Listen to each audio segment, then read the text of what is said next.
Wabarakatuh. Selamat malam Elektriker, selamat malam juga Kalenet. Kembali lagi kita di Sales Talk Showman yang disiarkan langsung di akun media sosial Facebook PLN Wilayah Sulutego. Sebelumnya saya ingin memperkenalkan diri dulu. Perkenalkan saya Nirmala dan tentunya saya tidak sendiri. Di sini saya ditemani oleh rekan saya dari ULP Kawangpoan. Ada Kak Rainer. Selamat malam Kak Rainer. Ya, halo, selamat malam, Nirmala. Gimana kabarnya Kak hari ini? Luar biasa. Nirmala sendiri gimana kabarnya? Alhamdulillah, baik. Cuaca di sana Kak, bagaimana? Lagi cuacanya bagus atau lagi... Kalau sekarang cuaca bagus-bagus, mantap. Okay. Kalau di sana?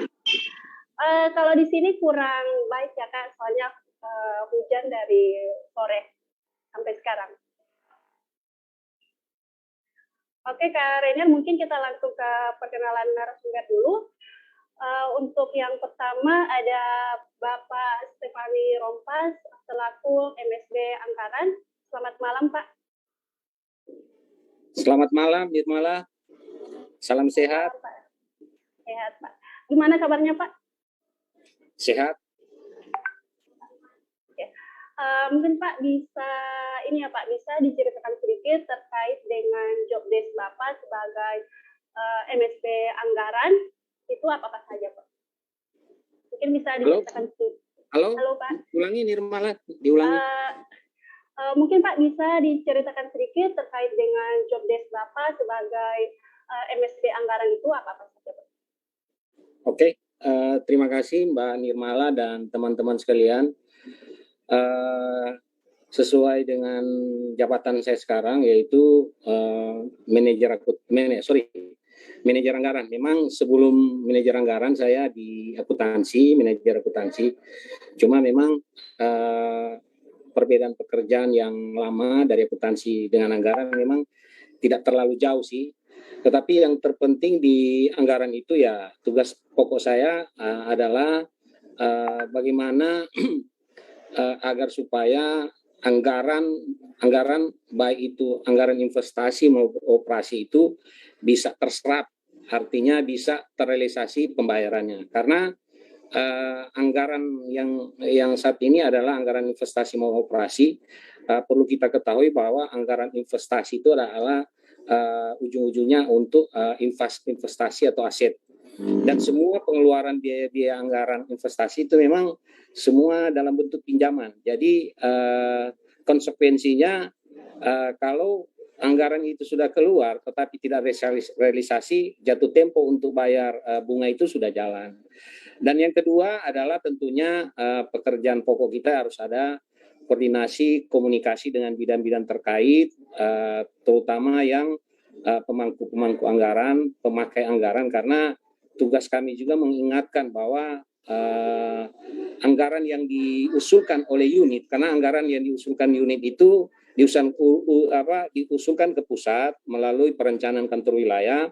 Pada saat keluar itu surat dari pusat itu masuk ke perencanaan. Dari perencanaan itu menotadinaskan ke anggaran, dan anggaran itu akan mengeluarkan yang namanya surat kuasa kerja operasi.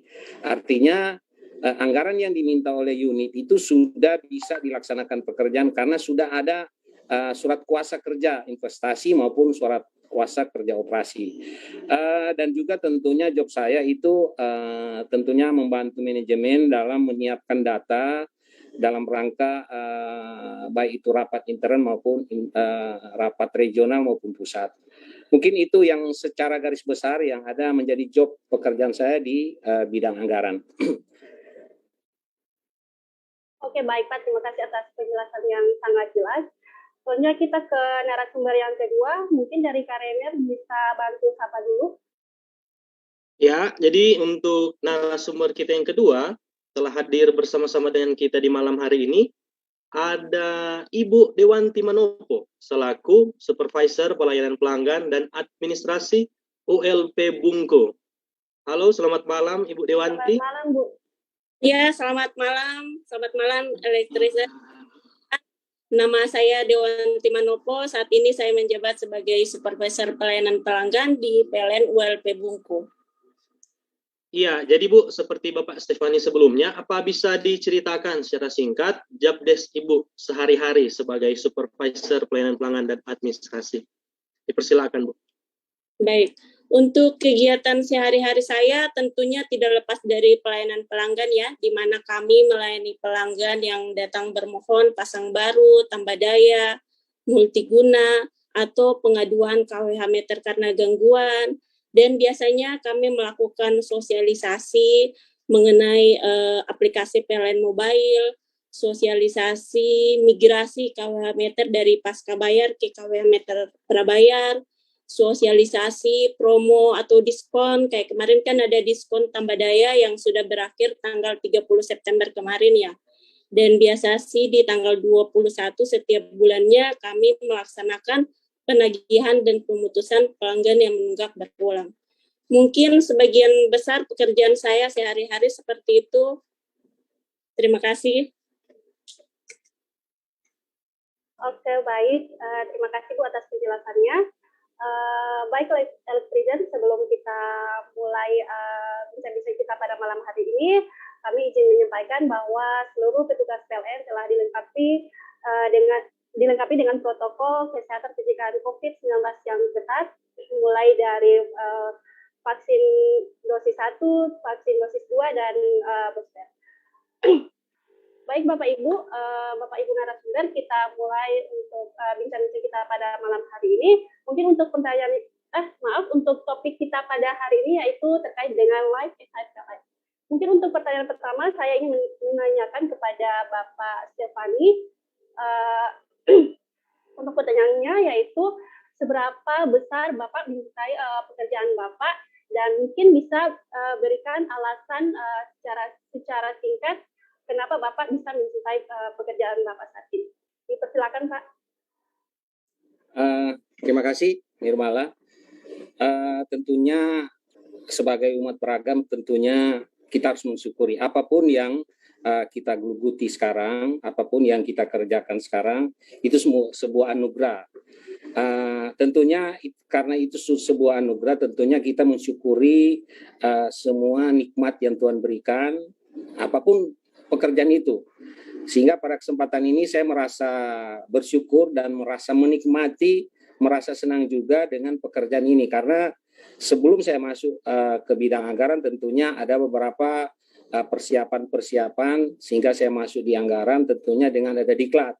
Nah, bagaimana saya mengaplikasikan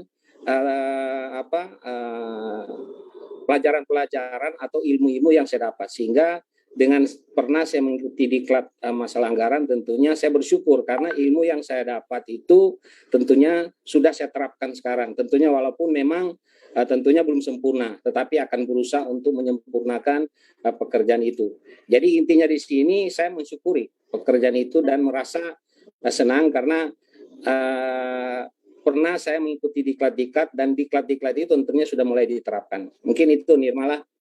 Oke, baik Pak. Jadi kita harus mensyukuri pekerjaan kita ya Pak. Dan mungkin untuk di setiap pekerjaan itu ada suka dukanya ya Pak. Mungkin Bapak bisa diceritakan sedikit terkait dengan suka atau duka yang Bapak yang pernah Bapak alami selama Bapak menjabat sebagai manajer bagian anggaran. Tentunya suka itu seperti saya sampaikan tadi. Saya suka itu karena saya mensyukuri. Karena itu berkat. Karena tidak semua orang bisa memiliki pekerjaan tersebut. Itu pun di luar PLN. Bahkan orang dalam PLN tentu orang PLN pun belum tentu bisa menikmati berkat pekerjaan yang saya dapat. Jadi itu yang saya syukuri. Tetapi tidak serta-merta dalam pelaksanaan pekerjaan sehari-hari itu tentunya harus mulus-mulus, tidak. Memang begitu banyak juga kendala-kendala yang kami hadapi karena apa yang kami kerjakan ini adalah untuk termasuk kesejahteraan masyarakat. Kami itu adalah pelanggan. Kalau di PLN itu kami pelanggan. Kami memberikan data-data termasuk membantu teman-teman user-user untuk menyiapkan anggaran, menginformasikan ke mereka anggaran seperti saya sampaikan tadi, anggaran sudah ada.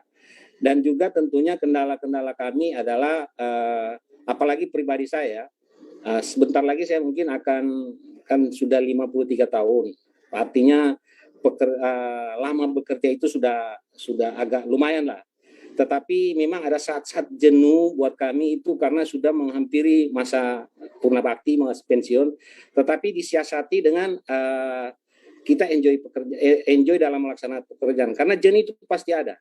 Apalagi ini saya bekerja itu sudah sekitar hampir 30 tahun saya bekerja. Artinya kejenuhan. Tetapi itu tentunya harus disiasati dengan kita harus berkolaborasi juga dengan teman-teman supaya kinerja kita tentunya bisa tercapai. Mungkin itu Nirmala. Kalau saya, terima kasih. Baik Pak, terima kasih atas penjelasannya. Selanjutnya mungkin dari Kak Rainer ada yang ingin ditanyakan di segmen kedua? Iya, jadi mungkin pertanyaan ini ke Ibu Dewanti ya.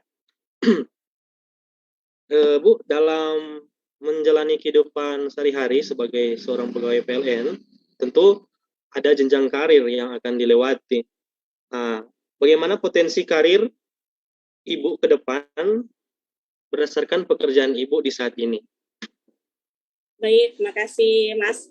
Jadi saya rasa potensi karir untuk saat ini sangat terbuka luas ya, terutama buat para serikan di PLN. Jadi kalau kita lihat peluang kerja di PLN ini, sekarang kulturnya PLN telah berubah dari masa ke masa. Sekarang PLN itu mengatur sistematik peningkatan karir sedemikian rupa sehingga pegawai PLN bisa saja dipromosikan ke jabatan yang lebih tinggi walaupun belum lama bekerja.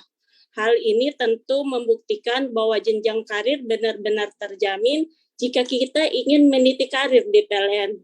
Karyawan PLN dengan prestasi yang baik akan mendapatkan jabatan struktural dan mendapatkan kenaikan khusus yang dinilai dari besarnya prestasi tersebut.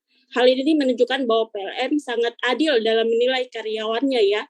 Jadi setiap karyawan berhak mendapatkan promosi jabatan sesuai prestasinya dan bukan sesuai lamanya menjadi karyawan PLN. Menurut saya itu sih Mas. Iya, terima kasih Ibu.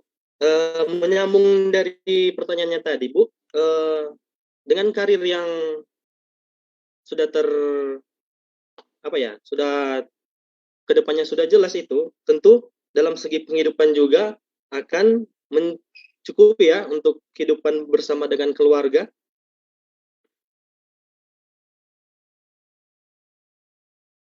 Kalau di PLN sih kita tidak akan menjadi sangat kaya raya ya, tapi cukuplah karena gaji kita itu kan sudah ada takarannya setiap bulan. Jadi bagaimana kita mengelola penghasilan kita dengan sebaik-baiknya untuk memenuhi kebutuhan kita.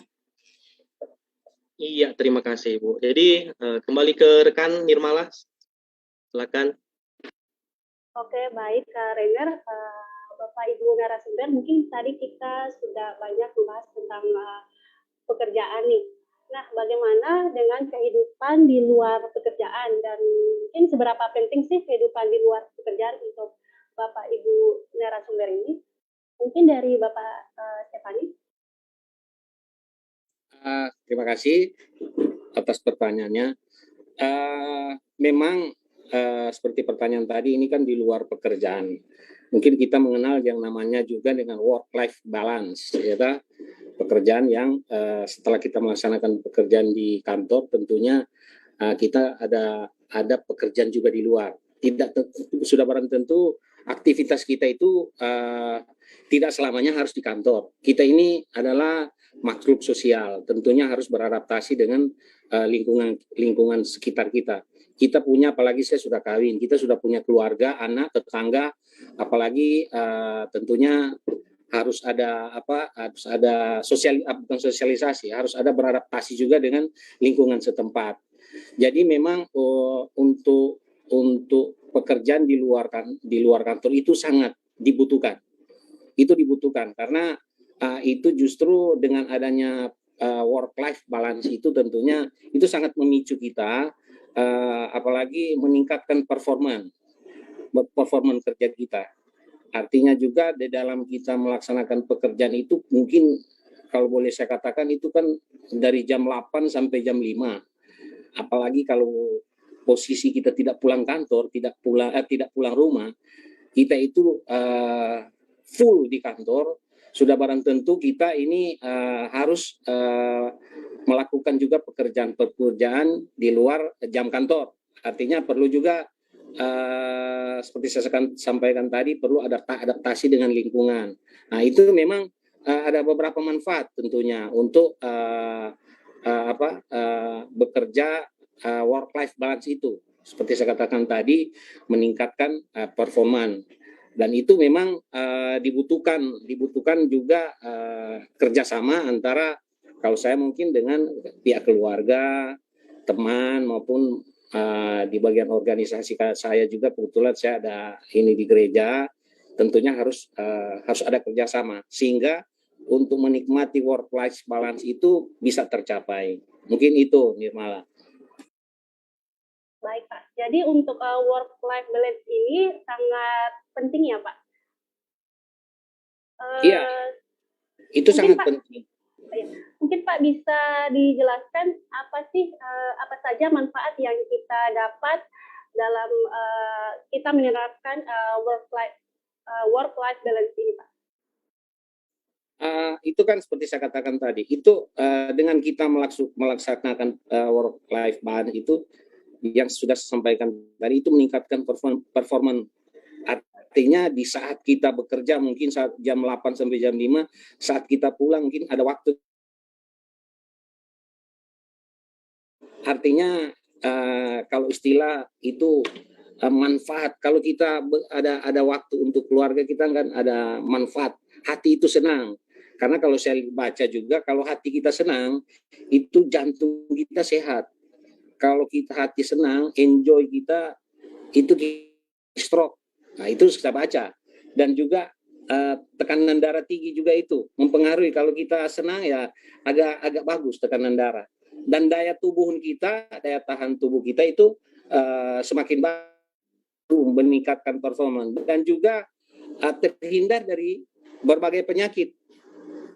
Dan juga kejenuhan, artinya kita sudah jenuh kan dari jam 8 pagi, jam 5 di depan kita ada komputer, samping kita, staf kita, bahan kita atau teman kerja kita, itu mengurangi kejenuhan. Jadi penting sekali manfaat untuk melakukan work-life balance ini. Dan lebih kalau kita juga menjalankan itu lebih fokus kita bekerja. Artinya kalau kita tidak melaksanakan itu, misalnya kita di jam 8, jam 5 pulang tidur, tiba-tiba malam masih ingat pekerjaan, nah itu bisa stres kita. Tetapi dengan adanya rekreasi di luar sana, kita lebih fokus. Jadi kita lebih fokus untuk melaksanakan pekerjaan di kantor. Dan dari sisi ini work-life balance ini, dari kantor juga, dari instansi yang kita kerja itu mendapat keuntungan karena kita bekerja dengan semangat. Mungkin itu, Nirmala. Oke, baik Pak. Jadi banyak manfaat ya Pak yang kita dapat dalam kita menjalankan work-life balance ini. Mungkin Kak Rainer ada yang ingin ditanyakan? Bisa silakan.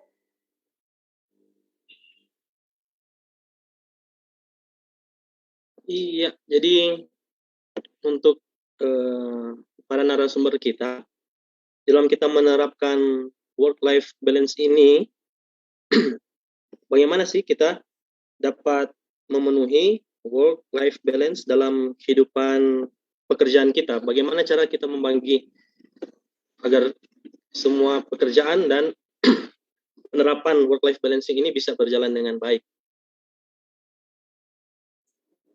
Ke siapa ini, Pak Rainer? Saya apa Dewanti? Untuk keduanya, Pak. Kalau bisa disingkat-singkat. Oh ya, saya dulu ya. Iya, Oke, iya. tentunya seperti saya katakan tadi, untuk menikmati work-life balance itu tidak serta-merta kita dapat. Karena seperti saya katakan, kalau kita mau melaksanakan work-life balance itu tentunya harus ada persiapan.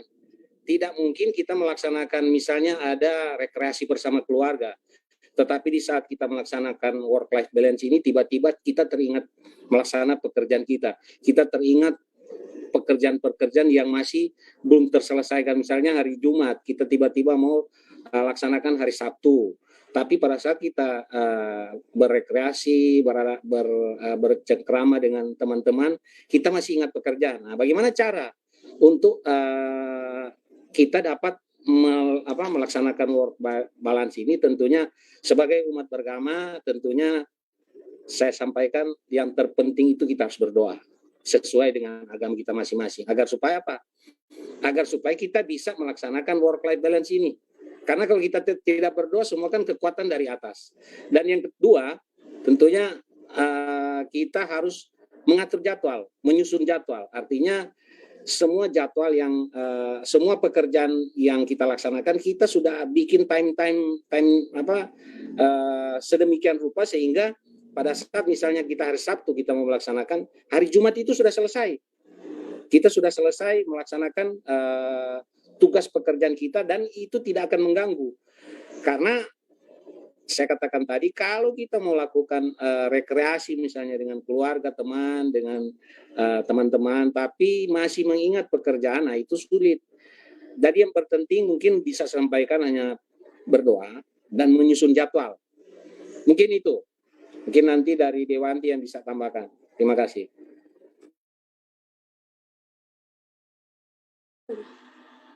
Baik, terima kasih. Kalau menurut saya, bagaimana kita dapat memenuhi work-life balance dalam kehidupan pekerjaan kita itu ada 4 langkah ya. Yang pertama itu jangan menunda pekerjaan. Jadi di kantor itu kita harus membuat list pekerjaan mana yang harus kita selesaikan terlebih dahulu. Sehingga tidak membawa pekerjaan itu di rumah. Atau pulang dari kantor kita masih mengerjakan pekerjaan itu di rumah. Jika kita lakukan itu secara rutin, tentunya kehidupan kita akan seimbang. Kedua adalah meluangkan waktu untuk diri sendiri. Jadi sesibuk apapun, jangan kalau kita berhak untuk menikmati hidup. Sampai kita terlalu fokus terhadap pekerjaan kita, sampai kita lupa untuk istirahat. Jadi pastikan meluangkan waktu sejenak untuk diri kita sendiri. Yang ketiga adalah batasi penggunaan HP. Jadi terkadang karena kita terlalu sibuk menggunakan HP, kadang ada pekerjaan itu yang terganggu atau waktu istirahat kita yang terganggu. Kemudian yang keempat adalah keikhlasan. Bersikap ikhlas berarti kita melakukan sesuatu tanpa mengharapkan sesuatu yang lain atau menerima dengan lapang dada apapun yang sudah terjadi. Jadi keikhlasan ini merupakan kata kunci dari kesuksesan. Karena ketika kita merasa ikhlas, kita dapat mengarahkan kemampuan yang terbaik yang kita miliki. Baik, Mas. Menurut saya, itu sih yang harus kita lakukan untuk menerapkan work-life balance dalam kehidupan pekerjaan kita.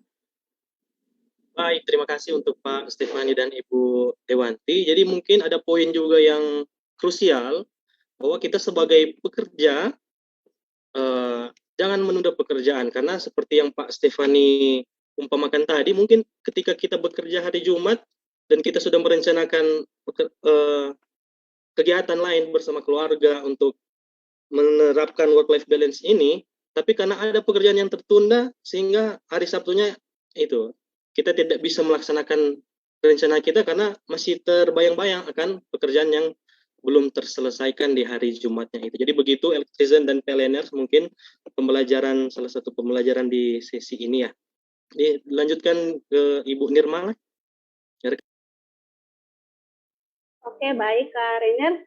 Mungkin untuk pertanyaan selanjutnya saya ingin menanyakan kepada Ibu Dewanti. Jika work-life balance ini sudah berjalan dalam hidup kita, apa sih indikator atau tanda bahwa work-life balance ini sudah berjalan gitu? Silakan Bu. Baik, jadi jika work-life balance sudah tercapai dalam kehidupan kita itu ada beberapa indikator. Yang pertama adalah terpenuhinya urusan pekerjaan kita, keluarga, dan pribadi. Yang kedua adalah memiliki tidur yang cukup. Dengan memiliki waktu yang seimbang terhadap berbagai urusan, tentu akan berpengaruh terhadap pola tidur kita. Yang ketiga adalah memiliki aktivitas lain. Jadi mencapai work-life balance artinya kita memiliki waktu, tenaga, finansial untuk menjalankan aktivitas lain, bergabung ke komunitas atau jalan-jalan dan sebagainya. Kemudian yang keempat, memiliki hubungan personal dengan orang lain. Jadi jika seseorang belum mencapai work-life balance, ia akan sulit untuk menjalin hubungan personal dengan orang lain. Hal ini karena ia merasa masih ada hal lain yang lebih diprioritaskan untuk dipenuhi. Baik, Mbak Nirmala, menurut saya itu sih. Baik Bu Dewanti, terima kasih atas penjelasan yang sangat jelas. Baik Bapak Ibu narasumber, selanjutnya kita membicarakan hal lain yaitu terkait dengan hobi. Menurut Bapak Ibu narasumber, seberapa penting sih hobi untuk diri kita? Mungkin untuk yang pertama dari Bapak Stefani. Halo Mbak Nirmala, enggak jelas tadi. Tolong diulangi lagi. Menurut Bapak, apakah seseorang itu penting memiliki hobi, Pak?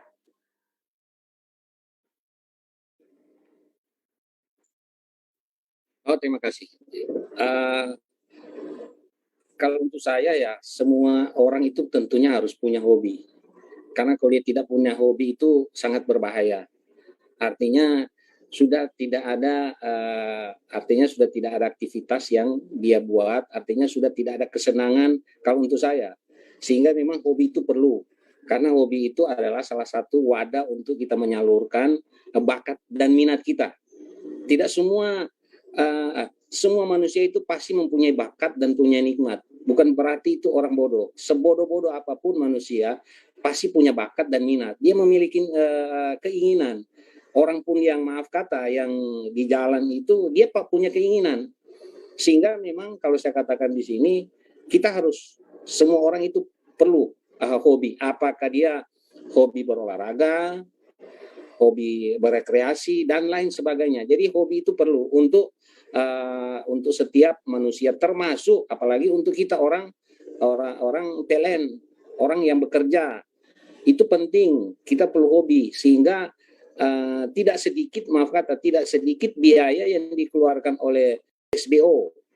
Itu memang diperuntukkan untuk pegawai menyalurkan minat. Seperti kalau kantor wilayah itu ada tangkis, badminton, dan fitness. Bayangkan itu perusahaan saja memperhatikan hobi dari setiap insan pegawai. Apalagi mungkin yang di luar. Masih banyak orang-orang yang mungkin punya hobi tertentu dan itu memang harus disalurkan, karena kalau tidak disalurkan ya boleh saya katakan pasti dia juga akan stres karena tidak menyalurkan hobi dan bakatnya. Mungkin itu Nirmala. Oke, baik, terima kasih Pak. Mungkin Kak Rainer ada yang ingin ditanyakan?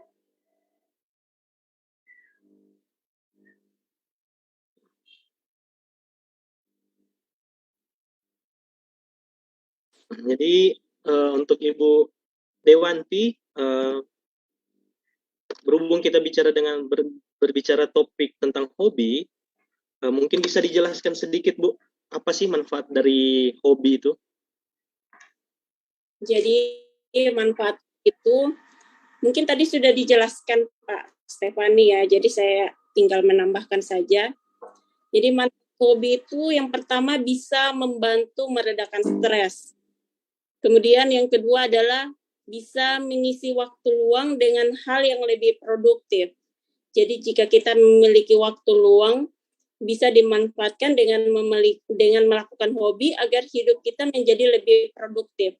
Memanfaatkan waktu luang dengan melakukan hobi dapat meningkatkan kemampuan terhadap hobi kita tersebut. Kemudian yang ketiga adalah bisa menjadi sumber penghasilan. Jadi ada berbagai macam hobi yang ternyata bisa menghasilkan penghasilan.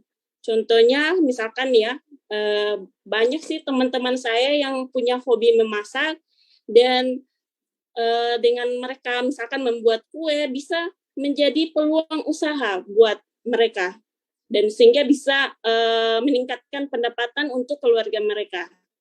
Yang keempat adalah memperluas jaringan sosial. Jadi tanpa disadari, pentingnya memiliki hobi bisa membawa seseorang bertemu dengan orang-orang dengan ketertarikan yang sama. Ketika melakukan hal yang disukai, kita cenderung mencari tahu lebih banyak terhadap hal atau hobi tersebut. Kemudian yang berikutnya adalah memperkuat identitas diri.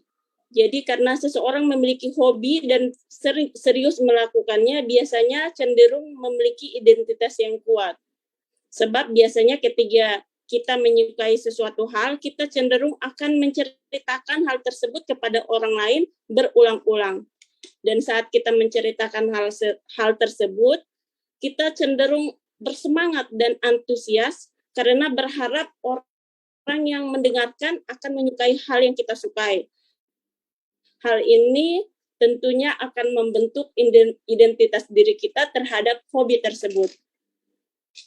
Iya, jadi ternyata banyak sekali ya manfaat hobi untuk kita ya. Jadi mungkin menyambung tadi, mungkin Ibu Dewanti juga bisa menceritakan apa sih hobi Ibu saat ini dan apa alasan Ibu menekuni hobi tersebut dan apakah sampai saat ini hobi itu terbukti bermanfaat untuk Ibu atau tidak? Mungkin bisa diceritakan, Bu. Baik, kalau saya sih hobi saya ya, karena saya sudah berkeluarga ya. Jadi waktu weekend itu biasanya saya jalan-jalan ya bersama keluarga, sama anak-anak, kadang pergi ke pantai atau berenang atau naik sepeda. Dan saya rasa sih dengan melakukan hobi itu saya memiliki quality time dengan keluarga saya. Dan sangat bermanfaat sih hobi itu, bisa mempererat kehidupan pribadi kita, bisa mempererat kehidupan sosial kita, dan bisa bertemu dengan orang. Terima kasih. Ya, mungkin tadi kita sudah mendengar jawaban dari Ibu Dewanti. Pertanyaan yang sama ke Bapak Stefani. Boleh diceritakan hobi Bapak untuk saat ini seperti apa alasan Bapak menekuni hobi tersebut, dan apa manfaat untuk Bapak terkait hobi yang digeluti? Dipersilakan, Pak. Terima kasih, Rainer. Saya kalau pribadi saya memang hobi olahraga. Ya, olahraga saya itu memang jalan, jogging, dan juga dengan bersepeda. Walaupun memang lebih ke jogging, jalan pagi aja. Itu untuk saya. Tetapi kalau bersama keluarga ya memang kita sering sering jalan-jalan ke tempat-tempat wisata dan juga ke mall ya. Karena memang kebetulan kita ini hobi makan juga. Dan sebetulnya kita jangan lihat dari sisi masalah makan, masalah biayanya, karena dari situ saya lihat manfaatnya memang disitulah kebetulan saya ini anak saya itu kan sudah ya kalau mau dikata sudah umur Rainer, sebentar lagi mungkin akan menikah. Jadi di situ kesempatan saya untuk masuk menyampaikan nasihat-nasihat kepada anak-anak untuk kalaupun memang masuki rumah tangga ya harus begini-begini. dan itu sangat bermanfaat sekali karena dengan cara kita makan bersama, dengan cara kita berkreasi ke tempat-tempat wisata, disitulah peluang. Karena kadang-kala kalau saya pulang rumah, kantor jam 5, memang kadang-kala siang saya pulang makan rumah, pulang jam 5, pulang kantor. Kadang-kala anak-anak sudah keluar, semua sudah sibuk dengan HP, sudah sibuk dengan nonton. Apalagi sekarang ini kalau ibu-ibu itu dengan ada sinetron sudah sibuk. Jadi waktu untuk menyampaikan sesuatu unek-unek itu sulit. Karena dengan situasi kondisi sekarang kalau kita lihat ya perlu kita menasihati anak-anak, apalagi sudah mau menjenjang seperti saya katakan tadi, dengan kejahatan sekarang ini kan kalau kita lihat banyak ideologi yang mau merusak karakter anak. Jadi saya itu hobi, jadi sekali lagi saya itu hobi olahraga dengan jalan-jalan dengan keluarga untuk menyampaikan sesuatu yang sangat penting untuk keluarga. Mungkin itu, Reinhard. Luar biasa sekali untuk hobinya Pak Stefani ini.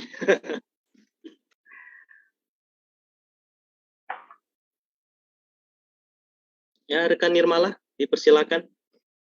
Oke, baik Elektrizen dan Seleners dan para narasumber, untuk bincang-bincang pada kesempatan kali ini selesai. Mungkin sebelum bincang-bincang ini kita akhiri, mungkin ada closing statement dari kedua narasumber. Untuk yang pertama dari Ibu Dewanti, kami persilakan. Baik, terima kasih Mbak Nirmala. Buat para elektrizen di rumah, jangan lupa bayar listrik di awal bulan supaya hati menjadi tenang, dan jangan lupa download aplikasi PLN Mobile, karena PLN Mobile adalah aplikasi yang menjawab solusi Anda tentang masalah kelistrikan. Oke, terima kasih Bu atas closing statement-nya yang diberikan. Mungkin dari Pak Stefani ada yang ingin disampaikan untuk menutup acara kita pada terima kasih. Kalau saya mungkin statement terakhir, hidup ini adalah kesempatan. Jadi selama kita masih ada kesempatan, laksanakanlah work-life balance. Karena ini anugerah yang diberikan oleh Tuhan. Dan kedua, tentunya seperti yang disampaikan Dewanti ya, untuk pelanggan Nitrosen yang ada, untuk segera membayar rekening listrik, karena itu juga untuk, jadi dari kita untuk kita juga. Dan juga yang kedua tentunya download aplikasi PLN Mobile. Mungkin itu, terima kasih. Baik, terima kasih Pak Stefani atas closing statement-nya. Dan baik, untuk Elektrizen dan PLNers, untuk bincang-bincang pada malam hari ini selesai. Kami akhiri. Selamat malam dan Assalamualaikum warahmatullahi wabarakatuh. Waalaikumsalam warahmatullahi wabarakatuh. Selamat malam. Selamat malam, terima kasih.